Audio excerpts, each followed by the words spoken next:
এটা হচ্ছে মাজার শরীফ হজরত পীর একদিল শাহ রহমতুল্লাহ আলাহের মাজার শরীফ। এটা হচ্ছে কাজীপাড়া, বারাসাত, উত্তর 24 পরগনা জেলার এক আল্লাহর অলির মাজার শরীফ।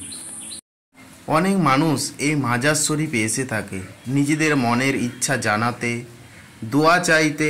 এই আল্লাহর অলির মাজার শরীফে বিভিন্ন মানুষ রোজা রাখে, নিজেদের মান্যত করে, এইসব বিষয়গুলি হয়ে আসছে। এই একদিল শাহর মাজার শরীফটি কিভাবে হলো আপনারা জানেন, সবাই আজমির শরীফ যান।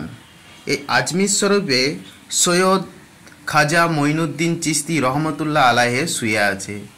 তার নেতৃত্বে, তার আন্ডারে হজরত একদিল শাহ এই কাজীপাড়াতে এসেছিলেন, কারণ ইসলাম ধর্মের প্রচারে।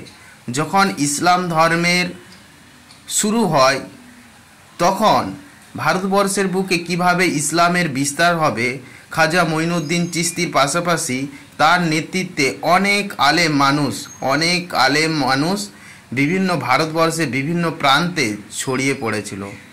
অনেক আলেম মানুষ, পীর মানুষ এই ভারতবর্ষের বুকে বিভিন্ন প্রান্তে, পশ্চিমবঙ্গ, বিভিন্ন রাজ্যে শুধুমাত্র ইসলাম ধর্ম প্রচারের ক্ষেত্রে, শান্তির ধর্ম প্রচারের ক্ষেত্রে তারা ছড়িয়ে পড়েছিল, মানুষকে ইসলামের সঠিক পথ দেখিয়েছিল। তো হজরত একদিল শাহ রহমতুল্লাহ আলাহে খুবই একজন আল্লাহর অলি, বিখ্যাত আল্লাহর অলি। অনেক মানুষ এখানে আসে। এই যে দেখতে পাচ্ছেন, অনেক মানুষ, দুস্থ মানুষ বসে আছে, অনেক দান খায়রাত হয় এখানে। মাজারে চাদর ছড়ানো, বিভিন্ন বিষয় হয়, দোয়া খায়রাতের অনুষ্ঠান হয়। এই পীর হজরত একদিল শাহ রহমতুল্লাহ আলাহে অনেক পশু পাখি ভালোবাসতেন। এই দেখতে পাচ্ছেন পশু পাখিরও, তাদেরও শহীদ কবরস্থান বা গোরস্থান এখানে আছে। তিনি ঘোড়া বা বাঘকেও পোষ মানিয়েছিলেন, পাখিকে পোষ মানিয়েছিলেন।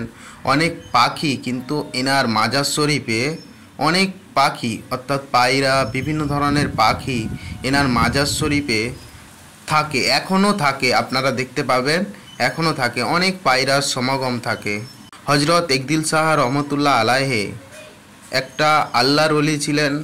শুধুমাত্র এই উত্তর 24 পরগনা জেলায় বিশেষ করে ইসলাম ধর্মের বার্তা পৌঁছে দিয়েছিলেন। আপনারা পারলে জিয়ারতে আসবেন। আমিও এই যে জিয়ারতে এসেছি, আপনারা যদি পারেন পবিত্র দিন শুক্রবার দিনে আসবেন। অনেক মানুষ কিন্তু এই শুক্রবার দিনে আসে দরগায়, বিভিন্ন ধরনের চাদর, বিভিন্ন ধরনের যে জিনিসপত্র, সেগুলো শুক্রবার দিনেই বেশি আয়োজন হয়, বা শুক্রবার দিনে পবিত্র দিন, সেই দিনই আপনারা আসতে পারেন বিশেষ করে।